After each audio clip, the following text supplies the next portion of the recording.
everybody. Hello. Are we doing this? No. Okay.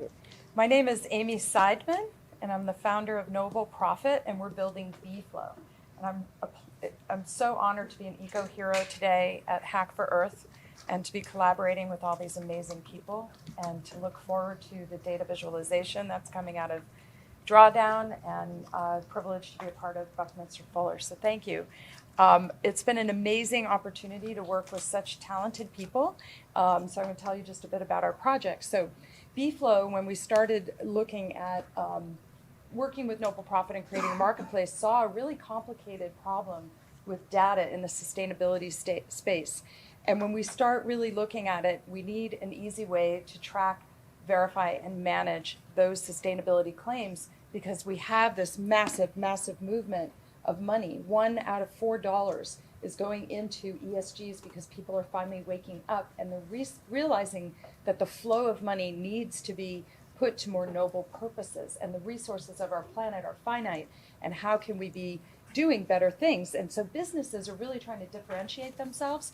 However, there's no transparency. There's a lot of self-proclaimed data, a lot of people doing money grabbing, a lot of greenwashing, and really fragmented data. And so what BFLO is proposing and what we're building and have been developing is an API that enables, and a protocol to be able to track and verify this anywhere at any time. And of course, that's a very complicated situation. So we're starting pretty quickly. Here, I can move through. So we're looking at how do we focus on sustainable development goals in terms of like an overall framework. When we start looking at creating a meta kind of scaffolding for all of these types of things. You know, data is very siloed. You have energy and you have apparel. So we're actually building, you know, a connection point between data points, and building a mechanism to be able to then have a verification and connect that dot. And part of the reason is we have this crazy data landscape I just mentioned of greenwashing and self-proclaimed information. And there's fragmented data. There's 600 different eco-labels.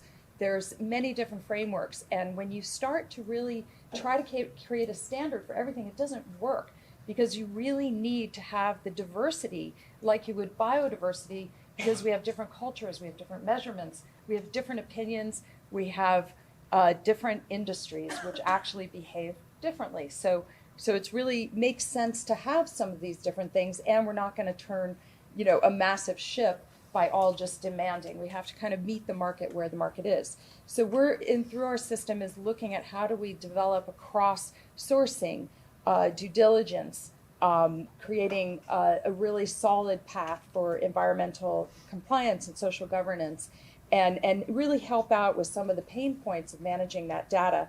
And we're attaching a blockchain component for a digital fingerprint to create the truth behind that mechanism. And it's really proven to be an interesting exercise, because blockchain is very nascent and we're still evolving a lot of the solutions. So we're not looking at this as a blockchain solution, we're looking at it as a technology solution that uses other types of technology to achieve things, and even exploring machine learning and other kinds of mechanisms that we can use to solve these problems and be creative and connect the dots between some really complicated stuff.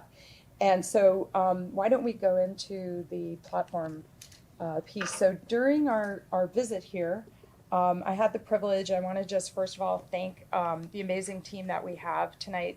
Right now I have Dima Letuev. Did I pronounce that right? Yes. Okay, great. And Dima is from the Ukraine, and he's a machine learning specialist. We have others in the audience. Steve Cirillo, who is a wonderful UI person. We have Jeff Wong, Ryan Wong, who is outside actually doing the social media, and he's also a UI expert who helped us. And I just wanted to thank all the different people who were, you know, kind of helping us here. And there's others, Gary Fitz, I could go on and on, our technologist.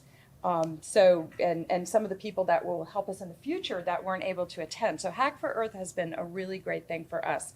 And what we did is try to take an existing MVP that's very rugged and put it into what's called a React template. React is a technology that's another state-of-the-art above, HTML or JavaScript.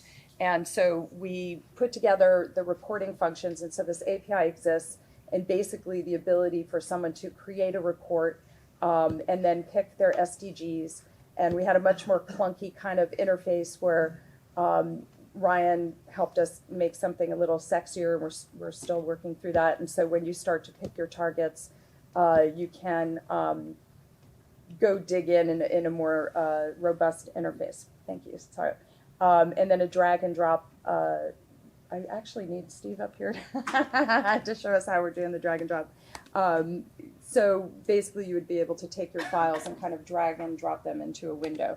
So it was looking at how can we create these types of, yeah, I mean, we were so happy to get the React working and the SDGs on front. This stuff takes a really long time to develop, so the expectation of creating something at a hackathon is really amazing that we actually got this far.